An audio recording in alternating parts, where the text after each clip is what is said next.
Kali ini kita akan bahas soal shelter atau bisa disebut juga penampungan. Nah, dari penampungan ini sekarang kita akan bahas kenapa dan bagaimana sih seharusnya kalau mau buka shelter. Jadi ya, karena ironi beberapa waktu ini banyak shelter yang gak ada uang karena dia gak bisa perpanjang tempat sewa, dia gak bisa perpanjang sewanya, dia gak bisa bayar untuk pengobatan, bahkan untuk makan aja minta donasi. Ada tuh yang merinci sampai ini kepala ayam, tunggir, apa tuh namanya, brutu, terus berapa nasinya, berapa pengobatannya, ini klinik ini nih ada bonnya nih. Nah itu kan kasihan banget ya. Jadi sebenarnya kalau emang mau bikin shelter, yang pasti pertama ya harus mapan dari segi keuangan. Kalau enggak mending jangan. Gak usah bilang mau bikin shelter tapi akhirnya ya ngemis-ngemis, minta-minta. Jangan. Karena gini loh, ibarat kita mau nolong orang, kalau kita sendiri aja nggak punya uang, yang ada ya kita jadi bermasalah berdua. Itu masalah jadinya kan. Mending sendiri aja kok nggak punya uang ya kan.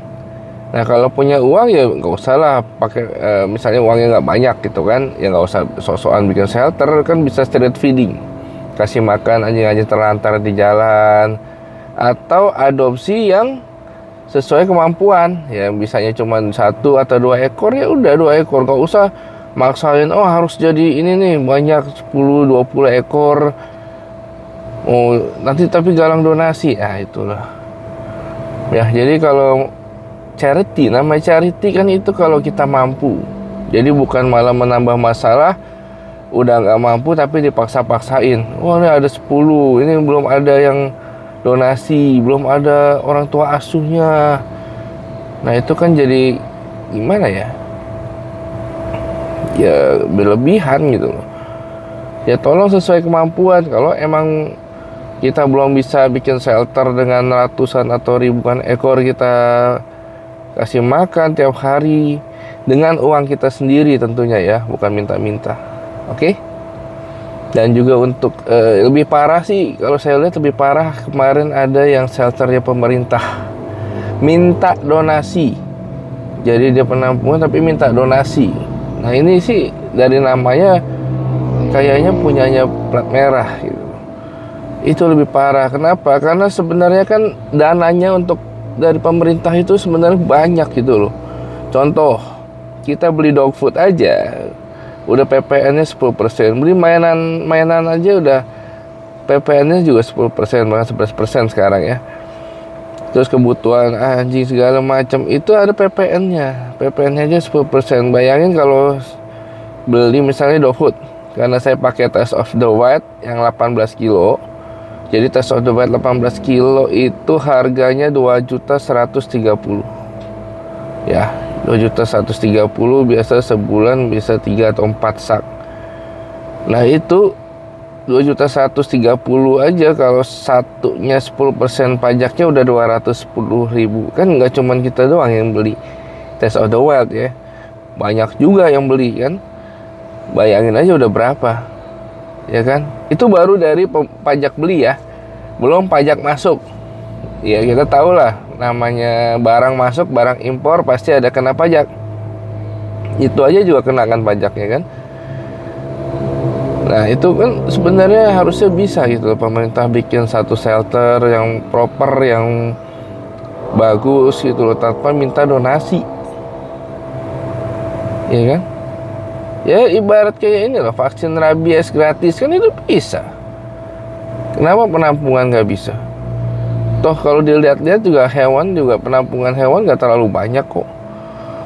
Paling berapa ratus atau ribu ekor sih. Kayaknya untuk sekelas kayak Pemda atau Pemprov gitu atau pemerintah pusat juga kayak kuat sih, tanpa harus donasi-donasi. Nah itu dia, makanya kita bingung gitu loh. Kalau dari pajak segitu banyak tapi masih minta donasi kan jadi aneh ya. Oke, balik lagi ke shelter-shelter yang swasta. Jadi sebelum saya aja sendiri nggak berani bikin shelter karena pertama belum sampai selebih-lebih itu. Jadi kita tahu untuk bikin shelter itu nggak murah ya. Pertama harus modal tempat. Tempatnya itu harus yang besar, ya kan? Yang besar, terus juga ada lapangan kalau bisa. Karena kasihan kalau tempatnya kecil. Shelter itu harus ada lapangannya, kalau bisa ada kolam renangnya, ada tempat bermainnya. Jadi kalau shelter di kayak toko atau di ruko, aduh itu bukan shelter kayaknya deh. Itu lebih ke dog hoarding atau pengumpul anjing. Jadi dikumpulin aja di situ, cuma dikasih makan, udah hidup sampai akhir hidupnya di kandang, kan kasihan ya. Jadi buat apa gitu loh kalau nampung tapi akhirnya di kandang. Jadi dia bebas, masih mending dia bebas di jalan, dia masih bebas gitu loh. Tapi kita dengan, ya ini menurut saya pribadi ya, dengan perusahaan sendiri, kasihan ya, yuk ikut saya tapi terus di kandang gitu. Dia seumur hidup ya di kandang, yang penting lu bisa makan, dapat minum, dapat mandi gratis, nggak gitu juga gitu loh. Kayaknya dia lebih bahagia kalau dia lepas gitu. Lebih bebas kan, bisa main, bisa lari-lari daripada cuma di kandang gitu. Kasihan ya. Jadi pertama itu harus ada tempat untuk shelter, dan tempatnya ya beli, jangan sewa. Kalau belum bisa gimana ya, jangan bikin shelter. Artinya belum mampu. Kenapa? Karena nanti pusing sendiri gitu. Kecuali kalau uang sewanya emang udah dianggarkan ya. Jadi uang sendiri udah dianggarkan. Oh ini tiap tahun udah ada, pasti ada gitu loh. Jadi bukan karena minta donasi juga tempat sewanya.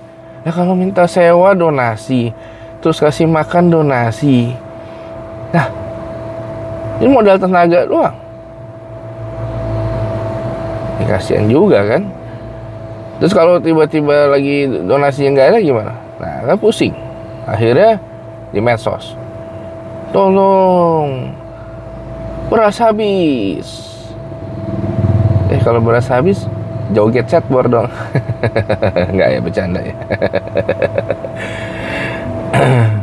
Jangan sampai begitu lah. Minimal uang sewa tempatnya udah ada, udah dianggarkan, dan dari uang sendiri, atau emang ada usaha, unit usaha untuk menjaga kelangsungan dari shelternya, itu bagus. Tapi kalau untuk kayak tempat aja, untuk sewa aja masih minta donasi, aduh, itu kayaknya dipaksakan. Maksudnya dipaksakan itu ya memaksa diri sendiri, bukan memaksa orang. Jadi memaksa diri sendiri sampai begitunya. Ya balik lagi, kasihan anabulnya kan. Mereka masih nomaden. Ntar di sana diusir, ntar di sana terusir, atau di sini nggak boleh perpanjang, pusing lagi, mau cari tempat lagi. Nah itu. Jadi sebaiknya ya udah secara finance udah nggak pusing lah, udah istilahnya udah nggak pusing untuk keluar uang. Itu pertama. Kedua, terus setelah tempat itu makan ya, sebelumnya harus di planning shelter ini bisa berapa ratus ekor sebulan, berapa pengeluarannya, sanggup gak? Dalam kliniknya pas lagi rescue, biasanya rescue kan kondisinya tuh ada luka, ada apa, ada cacat atau ada apa, harus dibawa berobat. Kalau di situ aja udah nggak punya kemampuan untuk membayar pengobatannya, ya sebaiknya jangan. Tuh, daripada memaksakan diri, kasihan kliniknya juga kan, harus tertunda pembayarannya gitu kan, dengan alasan belum ada donasinya gitu, kasihan. Ya lihat kantong sendiri lah, dan menolong semampunya lah, menolong semampu kita, ya kan. Ya sering juga sih adalah kasih dog food dan lain-lain ke shelter ya karena kasihan. Cuman ya kalau bisa sih sendiri lah. Jadi udah tempat ada, untuk bulanannya makan segala macam udah ada, baru deh bikin program-program. Ya, shelter itu harus ada program. Kalau enggak ya cuma ngumpulin doang, ngumpulin anjing doang atau kucing doang tanpa program. Gimana mau supaya mereka dapat rumah untuk seumur hidupnya, rumah baru untuk seumur hidupnya, keluarga baru untuk seumur hidupnya, kalau nggak punya program. Jadi kalau program, ikutlah semua acara itu, open donasi, bukan open donasi, balik lagi, open adopt. Nah, jadi gitu, open adopt. Jangan terlalu cuman sibuk bikin jangan beli. Iya, kalau beli sekarang gitu loh. Nah, ini ya kita bahas ya. Kenapa moto jangan beli tapi adopsi itu saya nggak setuju pribadi ya. Karena ya problemnya itu bukan saat beli, tapi problemnya itu saat membuang anabul.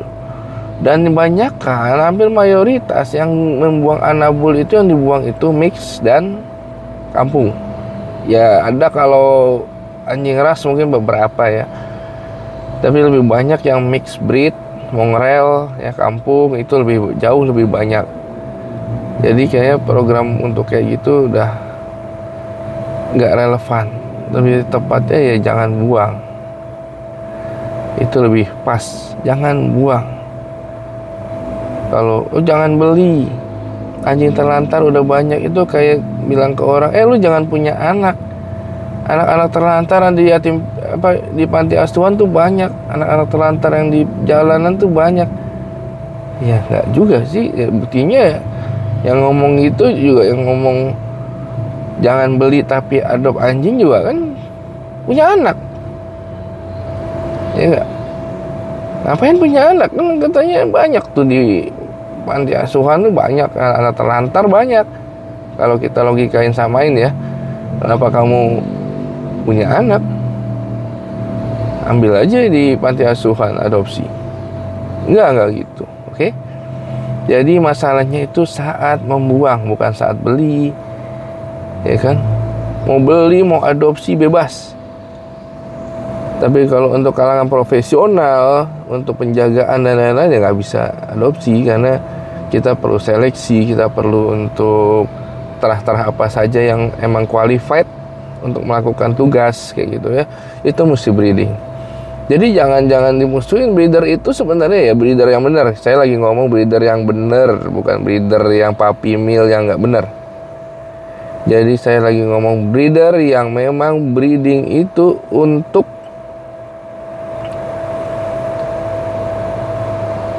memperbaiki breednya pertama, untuk mendapatkan anjing yang benar-benar sesuai dengan terahnya, standarnya.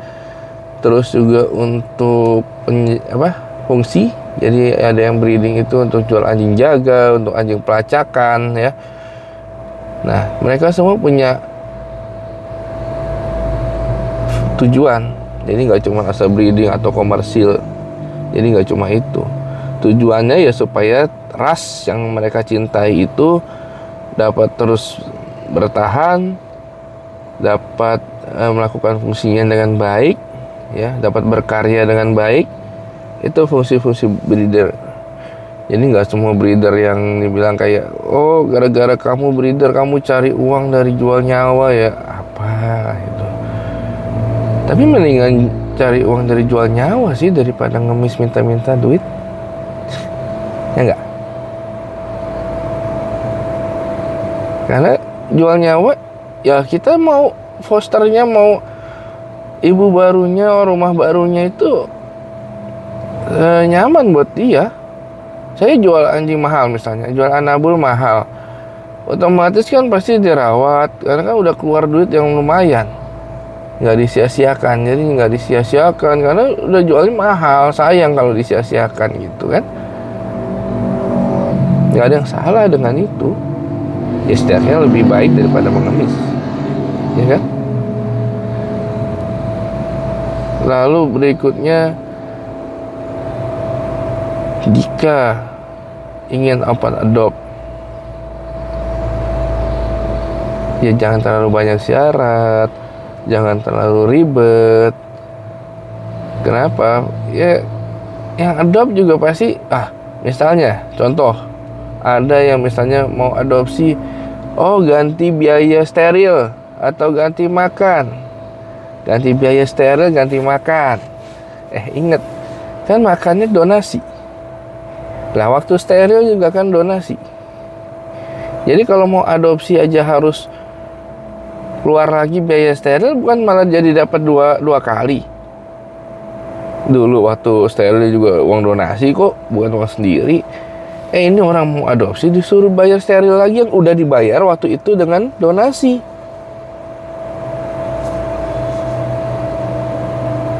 Nah, jadi 2 kali. Dan itu yang memberatkan adopter sekarang. Kalau si adopter dengan biaya segitu, ya mungkin dia memilih lebih baik beli yang masih 2 bulan dapat segitu kata dia. Ya ini banyak sih yang bilang. Jadi ya kalau emang open adopt ya kalau bisa ya segratis mungkin gitu loh, supaya anabul ini cepat dapat rumah baru. Ya jadi jangan malah suruh donasi atau suruh ganti, ya kan? Pertama ganti vaksin, ganti donasi, ganti ini. Lah, gimana coba? Ya ada orang malah mundur. Dan ya mereka nggak dapet adopter. Itu sebaiknya ya dikasih gratis, tapi dengan dilihat bener nggak, proper nggak rumahnya. Udah itu aja cukup sih. Nggak perlu yang klausul-klausul yang sangat-sangat gimana gitu. Jadi adopter mikir mau adopsi, udahlah beli aja lah, lebih gampang, nggak ribet, ya kan? Jangan sampai malah jadi, nggak apa-apa sih kalau mau beli, tapi belinya di Dogmaster. Kenapa harus beli di Dogmaster? Karena di sini kita sangat menjaga kesejahteraan anabul.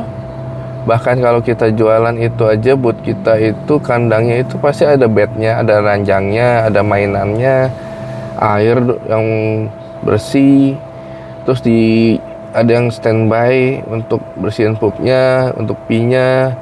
Jadi benar-benar tuh. Dan makanannya ya pasti kayak tadi ya saya bilang, ya makanan juga pasti yang proper, yang taste of the wild. Oke, jadi gini, kalau mungkin ada yang nanya, gimana sih breeder? Breeder juga kayak kita ini kasih makan yang terbaik. Ya, jadi jangan dibandingin sama yang terpaksa lah karena ini nggak mampu, cuman kasih nasi sama daging aja rebus. Nggak ada masalah dengan itu. Cuman kebutuhan gizinya gimana? Karena kan anjing juga butuh nggak cuma nasi daging gitu doang, ada mineral dan lain-lain kebutuhan mereka. Ya kalau kita pakai yang dog food yang kelasnya yang udah bagus kayak Taste of the Wild, itu bahan dasarnya daging ya, benar-benar daging real meat ya, bukan poultry, bukan yang jeroan dan lain-lain, tapi benar-benar daging biasa, meat meal gitu, lamb meal gitu. Nah itu udah kualitasnya ya udah paling top, dan semua udah diukur, dari vitaminnya udah ada di dalam situ. Nah itu breeder yang responsible breeder kita sebutnya. Jadi makanan semua udah oke. Ya, untuk kebutuhan salon apalagi. Untuk grooming salon, Dogmaster itu international certified groomer. Ya. Ngambil certifiednya juga di luar negeri. Jadi untuk kebutuhan grooming, nggak usah ditanya, dia bisa lihat sendiri deh anabul yang Dogmaster jual, gimana kondisi bulunya, gimana kondisi potongan bulunya, kebersihannya gimana, ya bisa dibandingkan lah. Terus breedingnya juga kita nggak yang setahun 2 kali breeding, enggak, kita lengkap. Jadi kita breeding lalu nggak breeding, nanti breeding atau nggak breeding, karena ada yang 2 kali lengkap gitu. Kita bukan puppy mill, dan kita breeding itu nyari kualitas. Dan tapi harga kita nggak mahal, kita emang jual tuh nggak mahal. Kalau dibilang mahal ya mungkin kalian bukan pasar saya gitu. Nggak mahal, pokoknya masih normal sih. Untuk kelas yang dengan kualitas yang segitu ya masih normal lah. Jadi kalau mau cari anabul yang bagus ya bisa ke Dogmaster, ada nomornya di sini. Tuh, di sini itu nomornya. Bisa mau cari anjing apa aja, bisa konsultasi pelatihan juga. Jadi sebelum beli anjing apa sih yang cocok? Nah, ini penting karena harus disesuaikan dengan energi, dengan kebiasaan kita, dengan keluarga kita, rumah kita. Jadi di mana kalau mau cari anjing, Dogmaster. Dari segi pelatihan juga kita international certified. Bahkan kita certified untuk juri agility USDAE. Ya, itu dari Amerika. Kita certified judge untuk agility dari USDAE untuk yang di Indonesia. Jadi untuk kebutuhan anabul juga kita siap semua. Mau cari apa aja kita siap provide, kita siap menyediakan. Pokoknya untuk anabul kita one stop service deh. Pet hotel juga ada. Jadi pet hotelnya ini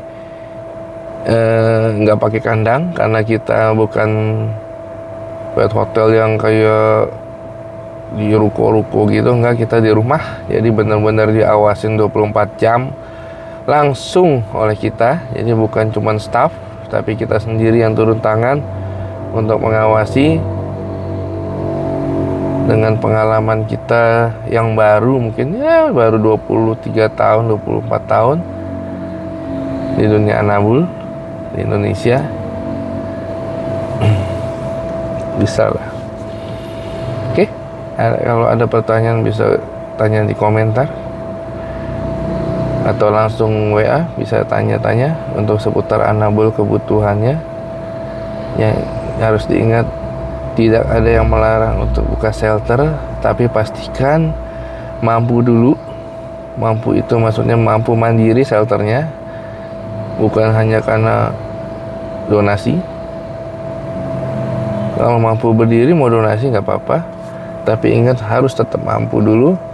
Meskipun tidak ada yang donasi, itu shelter tetap harus berdiri karena udah ada yang ditampung. Ya, udah katakan menyelamatkan nyawa. Kalau kita jual nyawa salah, ya apa bedanya kalau udah nampung nyawa tapi nggak mampu untuk kasih makan dan lain-lain, malah minta donasi, ya kan? Harus mampu dulu lah, biar nasib nyawa-nyawa itu ya lebih baik, ya kan? Masa udah katanya menyelamatkan nyawa, dari makanannya aja udah kalah sama yang jual nyawa. Yang jual nyawa bisa kasih Test of the Wild, bisa kasih vitamin kayak Dermatrix, Portan, bisa ke dokter hewan yang lumayan, yang bagus. Masa kalah? Harusnya lebih bagus kan? Benar nggak?